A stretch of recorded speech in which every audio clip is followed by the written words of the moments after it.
Bom, existe também na tabela periódica a propriedade de ponto de fusão e ponto de ebulição. Nós já vimos que ponto de fusão é a passagem do sólido para o líquido e ponto de ebulição é a passagem do líquido para o gasoso, certo? Vamos entender o seguinte. Lembra que a densidade fala para a gente da quantidade de matéria que cabe em um determinado volume? Lembra disso? Beleza. Vamos usar ela para entender então. Se eu tenho um material muito denso, significa que eu tenho bastante matéria dele, está bem compactadinho dentro de um volume.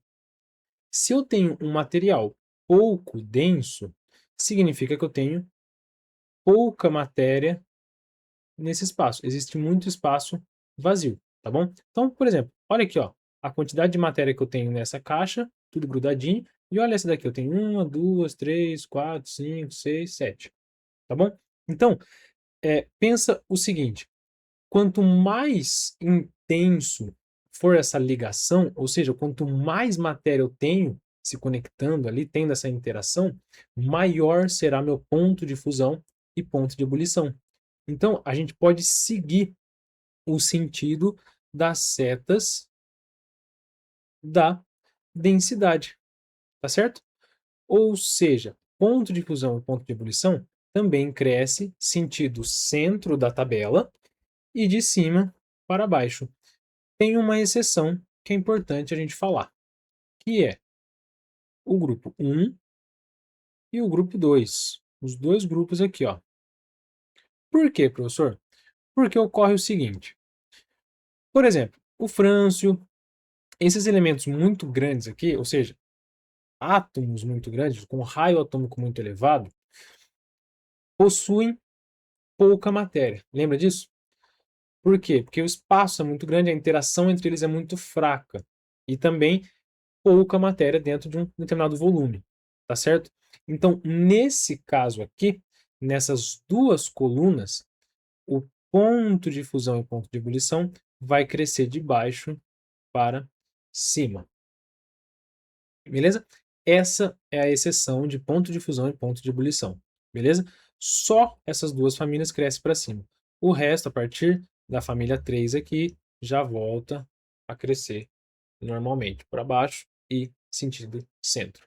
Maravilha? Então, guarda isso daí de ponto de fusão e ponto de ebulição, que você nunca mais esquece. Uma pequena exceção à regra, e você tem que gravar isso daqui. O carbono, aliás, lembra que ponto de fusão e ponto de ebulição, a gente acabou de ver, cresce de cima para baixo e para o centro da tabela. Exceto aqui os metais alcalinos e alcalinos terrosos, e esses dois grupos aqui, que eles crescem para cima.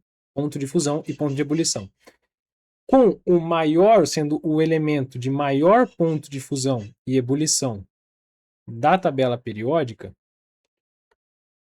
o tungstênio. Esse W aqui que a gente está vendo. Tá? Então ele possui o maior ponto de fusão e maior ponto de ebulição da tabela periódica.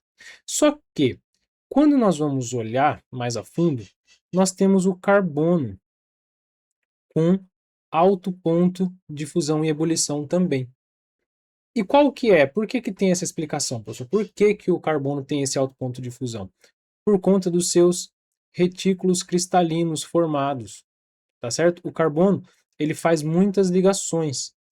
Por fazer muita ligação, os seus sólidos formados, eles têm uma estrutura muito rígida, muito firme, como por exemplo o diamante. Concorda? Então, guarda isso daqui. O carbono possui um alto ponto de fusão e um alto ponto de ebulição. Ele foge àquela regra de para baixo e para o centro da tabela.